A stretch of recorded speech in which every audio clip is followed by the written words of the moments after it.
कौन सी लायबिलिटीज होती है? इंटरनल लायबिलिटी और एक्सटर्नल लायबिलिटी। इंटरनल लायबिलिटी कौन सी होती है? जो ऑनर्स के प्रति होती है वो इंटरनल लायबिलिटी होती है, और जो आउटसाइडर के प्रति होती है वो एक्सटर्नल लायबिलिटी होती है। Liability is further classified into, liability को और आगे हम क्लासिफाई करते हैं दो कैटेगरी में। कौन कौन सी कैटेगरी होती है? एक होती है नॉन करंट लायबिलिटी और एक होती है current liability.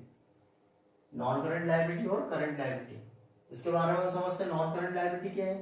Liabilities payable after 12 month from the date of balance sheet.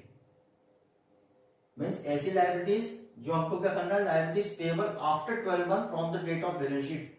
Balance sheet की डेट से, बैलेंस शीट जब बनती है उस डेट से आफ्टर 12 मंथ, 12 महीने के बाद जो हमको पे करना होता है, ऐसी सभी लायबिलिटी जो हमको क्या करना पड़ता है, बैलेंस शीट की डेट से 12 महीने के बाद हमको पे करना होता है, वो लायबिलिटीज क्या कहलाती है? Non current liability. और current liability, liabilities payable within 12 month from the date of balance sheet. ऐसी सभी लायबिलिटी